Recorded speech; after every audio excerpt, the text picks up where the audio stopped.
ஒட்டுமொத்த பாரதிய ஜனதாவையே அங்க கூட்டி இவ்வளவுதான் எங்க கூட்டம் காமிச்சதை போல ஒரு வெட்கக்கேடான செயல் என்ன இருக்க முடியும்? நாங்கள் புதுக்கோட்டையிலே திராவிட முன்னேற்ற கழகத்தினுடைய இளைஞரணியினுடைய செயல் வீரர்கள் கூட்டத்தை அங்கே நடத்தினோம். 12,000 பேர் செயல் வீரர்கள் மட்டும் கலந்து வந்தார்கள் அந்த நிகழ்ச்சியில.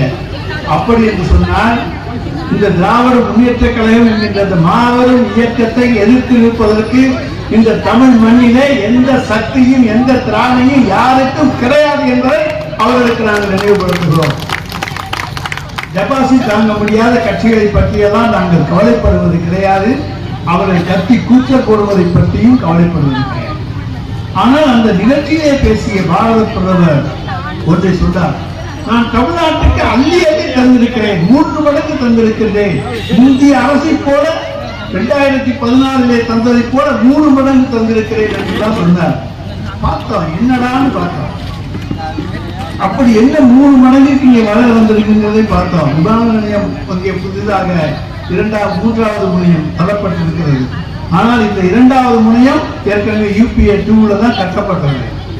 தமிழகத்திலே சென்னையிலே இருந்து கன்னியாகுமரி வரைக்கும் இன்றைக்கு சாலை வசதி 4 வழிச்சாலை போட்டு தந்தது திராவிட முன்னேற்ற கழகம் அங்கம் வகித்த UPA 2 UPA 1.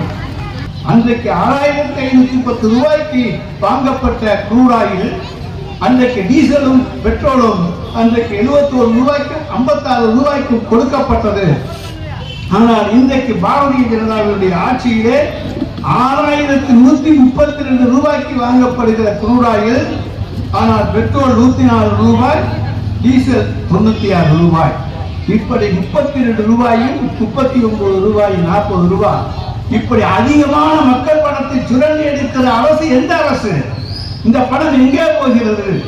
இதுதான் இன்றைக்கு வரப்போகிற நாடாளுமன்ற தேர்தலிலே மக்கள் மன்றத்துக்கு முன்னாலே வைக்கப்படுகிற கேள்வி. எல்லா பணத்தையும் அடித்து மக்கள் இன்றைக்கு எல்லா விலைவாசி உயர்வுக்கு காரணமே இந்த பெட்ரோல் விலையும் டீசல் விலை உயர்வு தான். இதை அன்னைக்கு கொடுத்த அதே 71 ரூபாய்க்கு நீங்க கொடுக்க முடியுமா முடியாதா? 6,500 ரூபாய்க்கு வாங்கி நாங்கள் 71 ரூபாய்க்கு கொடுத்தோம். இன்றைக்கு 6,100 ரூபாய்க்கு வாங்கி 104 ரூபாய்க்கு கொடுக்கிறீர்கள் என்று சொன்னால் இது பகல் கொள்ளையா இல்லையா? இதை மக்கள் சிந்தித்து பாருங்கள். மக்களை ஏமாற்றுகிற வேலையை மோடிவஸ்தான் அரசு இன்றைக்கு செய்து கொண்டிருக்கிறது. தமிழகத்திலே அது எடுபடாது, எல்லோருக்கும் தெரியும். 40க்கு 40 அது நிச்சயம். அதை யாராலும் மாற்ற முடியாது. எடப்பாடியும் அங்கே ஒன்றும் பண்ண முடியாது, இங்க இருக்கக்கூடிய அண்ணாமலையும் ஒன்றும் பண்ண முடியாது, வேறு யாரும் ஒன்றும் செய்ய முடியாது. நீங்கள் வேண்டும் என்று சொன்னால் எந்த மாநிலத்துக்கு போனா உத்தரப்பிரதேசத்தில் வேணா யாரையும் ஏமாற்ற பார்க்கலாம்.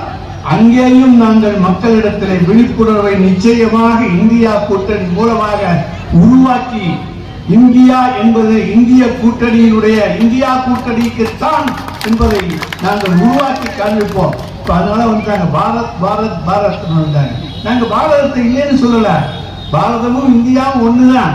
அது இந்தியா கூட்டணின்னு சொன்ன உடனே இந்தியாங்கிற வார்த்தையே அவங்களுக்கு வேப்பங்காயா கசக்குது. அதனால பாரத் பாரத் என்றாங்க. நீங்கள் எத்தனை பாரத் கோஷம் போட்டாலும் சரி, நாங்கள் பாரதமும் ஒன்றுதான், இந்தியாவும் ஒன்றுதான். இங்கே இருக்கக்கூடிய எல்லோரும் சகோதரர்களாக சகோதரிகளாக வாழ வேண்டும். ஏற்றத்தாழ்வு இல்லாத சமுதாயம் உருவாக வேண்டும். இங்கே எல்லோருக்கும் எல்லாம் கிடைக்க வேண்டும். அதுதான் எங்களுடைய திராவிட மாடல் அரசு. அதைத்தான் நாங்கள் இந்தியாவிலே வலியுறுத்துகின்றோம். இதை நீங்கள் ஏற்றுக்கொள்ள மறுக்கிறீர்கள். ஒரு மதம் ஒரு நாடு என்கின்ற கொள்கைக்கு நோக்கி நீங்கள் சென்று கொண்டிருக்கிறீர்கள். அப்படி செல்வது தவறு என்பதுதான் நாங்கள் எடுத்து வைக்கின்ற வாதம். எனவே மக்கள் இங்கே அமைதியாக வாழ்கிறார்கள்.